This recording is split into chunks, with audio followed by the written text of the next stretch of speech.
Hello everyone, welcome to my YouTube channel. तो आज हम एमएसएन फर्स्ट का कार्डियोवैस्कुलर सिस्टम है उसके पार्ट सेकेंड एमसीक्यू के पार्ट सेकेंड जो है, पिछली वीडियो में हमने 20 क्वेश्चंस करे थे, तो हम आज की वीडियो में 25 क्वेश्चंस को कवर करेंगे। तो आज की वीडियो का हमारा पहला क्वेश्चन है क्वेश्चन नंबर 21। मैं वही वीडियो से कंटिन्यू कर रही हूँ। तो क्रिसमस डिजीज़, जिसको हम हीमोफीलिया बी बोलते हैं, it is also known as haemophilia B, it occurs due to deficiency of which factor. तो जो हमारा क्रिसमस डिजीज़ है which is also known as haemophilia B, वो किस फैक्टर की डेफिशिएंसी की वजह से होता है। ऑप्शन ए है फैक्टर 8, ऑप्शन बी है फैक्टर 9, ऑप्शन सी है फैक्टर 10 एंड ऑप्शन डी है फैक्टर 11। तो जो हमारा क्वेश्चन नंबर 21 है, इसका करेक्ट आंसर है हमारा ऑप्शन बी। फैक्टर 9 की अगर डेफिशिएंसी हो रही है, उसकी वजह से हमें क्रिसमस डिजीज जो हीमोफीलिया बी भी जिसे हम बोलते हैं वो हो सकता है। नेक्स्ट क्वेश्चन है हमारा क्लासिकल हीमोफीलिया। हीमोफीलिया जो हमारा बी था उसको हम क्रिसमस हीमोफीलिया बोल रहे थे। तो हमारा जो क्लासिकल हीमोफीलिया है, it is also known as haemophilia A, वो किस फैक्टर की डेफिशिएंसी से होता है। तो ऑप्शन ए है फैक्टर 8, ऑप्शन बी है फैक्टर 9, ऑप्शन सी है फैक्टर 10 एंड ऑप्शन डी है फैक्टर 11। तो जो हमारा हीमोफीलिया ए है, it is due to deficiency of factor A वाला ऑप्शन जो फैक्टर 8 है उसकी डेफिशिएंसी की वजह से हमें हीमोफीलिया ए होता है। नेक्स्ट क्वेश्चन है हमारा question number 23। The normal coagulation time, जो नॉर्मल कोगुलेशन टाइम होता है वो कितना होता है। ऑप्शन ए है हमारा 5 to 10 मिनट्स, ऑप्शन बी है हमारा 3 to 8 मिनट्स, ऑप्शन सी है हमारा 10 to 15 minutes and option D है हमारा 5 to 18 मिनट्स। तो जो हमारा क्वेश्चन नंबर 23 है, इसका करेक्ट आंसर है हमारा ऑप्शन डी, 5 से 18 minutes is the normal coagulation time.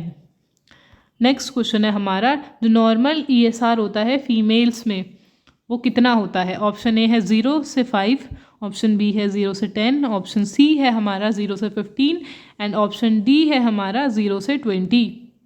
तो जो हमारा नॉर्मल ईएसआर होता है फीमेल्स में, दैट इज़ ऑप्शन डी। 24 का हमारा करेक्ट आंसर है ऑप्शन डी, दैट इज़ 0 से 20।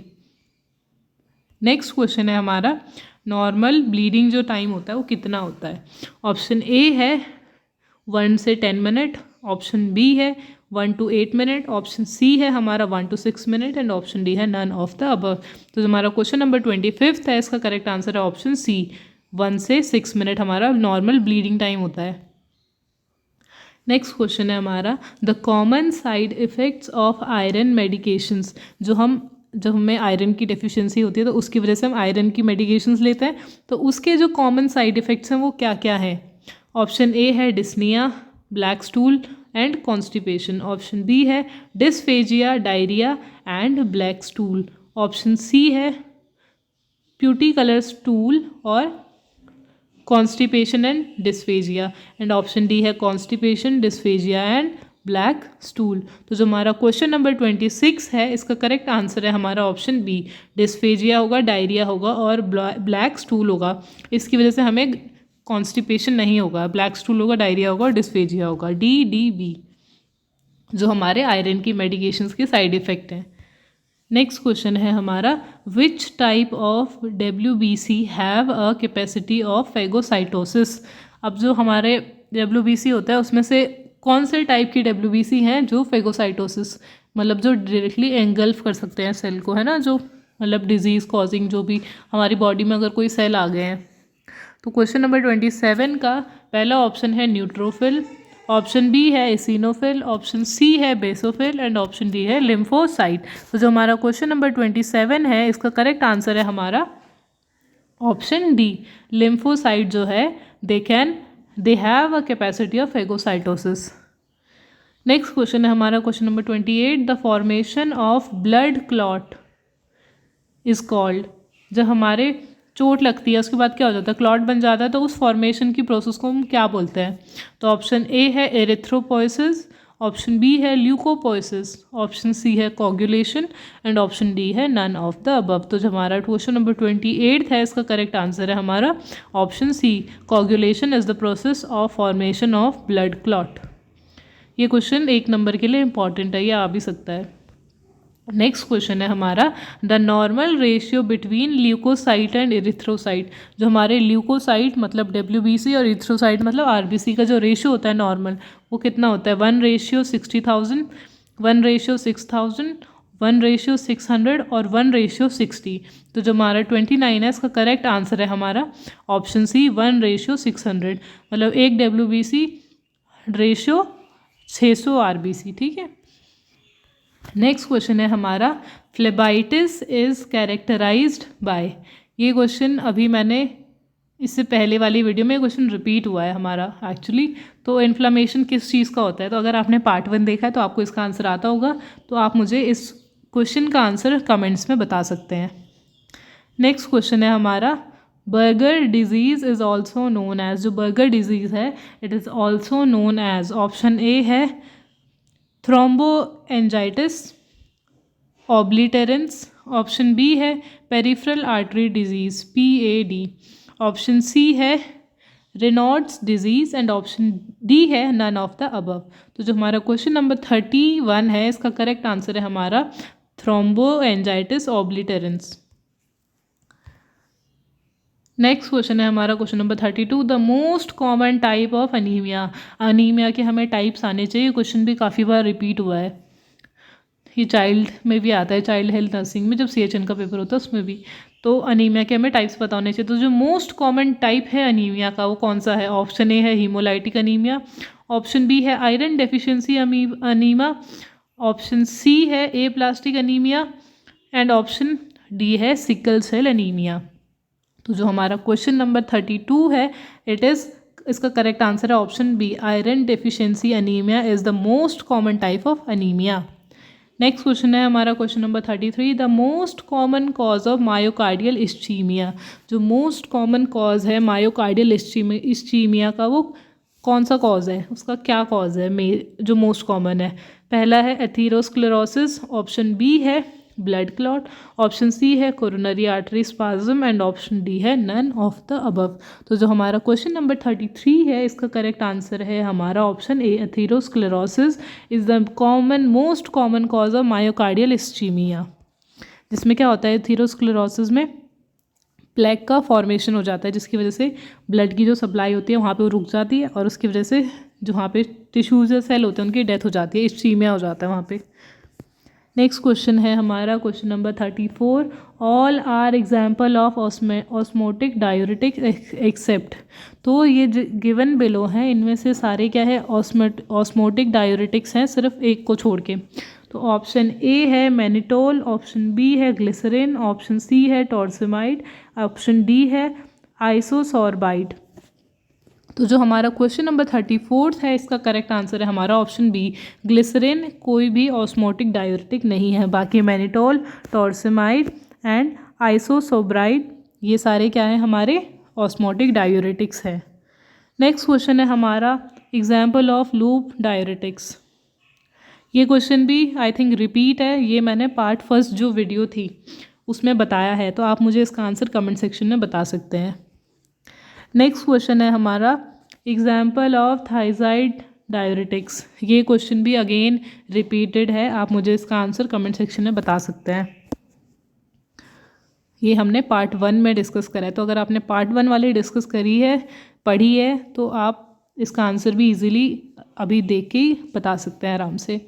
नेक्स्ट क्वेश्चन है हमारा best diuretic for high BP। जो बेस्ट डायूरेटिक है, जब हमारा BP हाई होगा है ना, तो उस टाइम के लिए कौन सी बेस्ट है? तो ऑप्शन ए है लूप डायूरेटिक, ऑप्शन बी है ऑस्मोटिक डायूरेटिक, ऑप्शन सी है थियाजाइड एंड ऑप्शन डी है नन ऑफ द अबव। तो क्वेश्चन नंबर 37 का करेक्ट आंसर है थियाजाइड। जो हमारा क्वेश्चन नंबर 37 का करेक्ट आंसर है थियाजाइड। नेक्स्ट क्वेश्चन है हमारा question number 38, hardening of arteries is called. जब हमारी जो आर्टरीज होती हैं वो हार्ड हो जाती है, hardening of arteries is called. तो ऑप्शन ए है आर्टीरियोस्क्लेरोसिस, ऑप्शन बी है एथीरोस्क्लेरोसिस, ऑप्शन सी है both A and B and option D है नन ऑफ द अबव। तो जो हमारा क्वेश्चन नंबर 38 है उसका करेक्ट आंसर है हमारा option B, atherosclerosis is the hardening of arteries, क्योंकि वहाँ पे प्लेक का फॉर्मेशन हो जा रहा है। नेक्स्ट क्वेश्चन है हमारा question number 39, inflammation of arteries जो है ना, इन्फ्लामेशन ऑफ आर्टरीज, तो उनको क्या बोलते हैं हम? अथीरोस्क्लेरोसिस, आर्टेराइटिस, वेस्कुलाइटिस। तो जो हमारा क्वेश्चन नंबर 39 है, इसका करेक्ट आंसर है हमारा option C, arteritis is the inflammation of arteries, क्योंकि इसके नाम में ही क्या आ रहा है हमारा, आर्ट आ रहा है, आर्ट ये यहाँ पे आर्टरी के स्टैंड करता है, और आइटिस मतलब इन्फ्लामेशन, तो आर्टरी में इन्फ्लामेशन को हम आर्टेराइटिस बोलते हैं। नेक्स्ट क्वेश्चन है हमारा question number 40, inflammation of blood vessels, जो हमारी ब्लड वेसल्स को जब इन्फ्लामेशन हो जाता है तो उसको हम क्या बोलते हैं?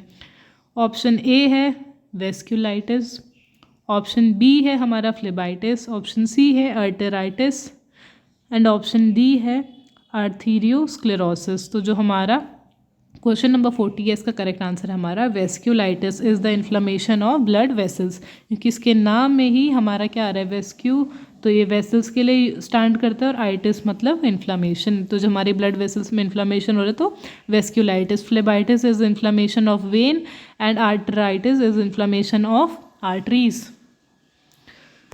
नेक्स्ट क्वेश्चन है हमारा question number 41, the most common cause of congestive heart failure, CHF, जो कंजस्टिव हार्ट फेलियर का मोस्ट कॉमन कॉज है वो क्या है? तो हमारा ऑप्शन ए है हाइपरटेंशन, ऑप्शन बी है coronary artery disease, option C है long standing alcohol abuse, and option D है डिसऑर्डर्स ऑफ हार्ट वॉल्व्स। तो जो हमारा क्वेश्चन नंबर 41 है, इसका करेक्ट आंसर है हमारा CAD, जो कोरोनरी आर्टरी डिजीज़ है, CAD is most common cause of congestive heart failure. Next question है हमारा question number 42, isolated systolic BP is a condition in which, जब हमारा BP कितना होता है, जो हमारा आइसोलेटिक सिस्टोलिक जो BP है वो कितना, कौन सी कंडीशन जब हमारा BP कितना होता है, आइसोलेटेड सिस्टोलिक BP? तो ऑप्शन ए है हमारा 120 से 80 mmHg, ऑप्शन बी है 150 से 90 mmHg, ऑप्शन सी है 160 से 90 mmHg, and 180/100 mg is the fourth option. तो जो हमारा क्वेश्चन नंबर 42 है, इसका करेक्ट आंसर है हमारा ऑप्शन बी, जब हमारा 150/90 mmHg BP होता है तो it is also known as isolated systolic BP।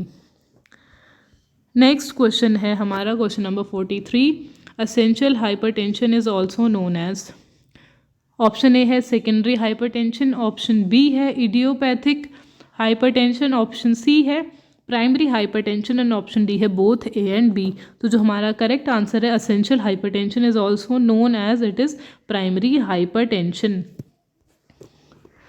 Next question है हमारा most sensitive early marker of MI, जो हमारा MI मायोकार्डियल इन्फार्क्शन का मोस्ट सेंसिटिव मतलब हम मार्कर जो होगा वो है, पहला option troponin first, option B is troponin second, option C is myoglobin, and option D is all of the above. तो जो हमारा क्वेश्चन नंबर 24 है, इसका करेक्ट आंसर है हमारा ऑप्शन ए ट्रोपोनिन फर्स्ट। अब हमारा वीडियो का जो लास्ट क्वेश्चन है that is silent killer disease is, अब हम जो बिलो जितनी डिजीज़ हैं इनमें से कौन सी डिजीज़ को साइलेंट किलर डिजीज़ बोलते हैं? ऑप्शन ए है हमारा एंजाइना पेक्टोरस, ऑप्शन बी है हाइपरटेंशन, ऑप्शन सी है हमारा हाइपोटेंशन, ऑप्शन डी है हमारा CHF कंजस्टिव हार्ट फेलियर। तो ये सारे हमारे हार्ट से रिलेटेड ही प्रॉब्लम है ना। तो जो हमारा साइलेंट किलर डिजीज़ है वो है हमारा option B, that is hypertension. Hypertension को हम साइलेंट किलर डिजीज़ भी बोलते हैं। तो आज की वीडियो में इतना ही। अब हमारे जो टोटल कार्डियोवैस्कुलर वाला सिस्टम था उसके जितने भी MCQs हैं वो कंप्लीट हो गए हैं, जितने भी इंपॉर्टेंट थे वो सारे हमने अब इस वीडियो में कवर कर दिए हैं।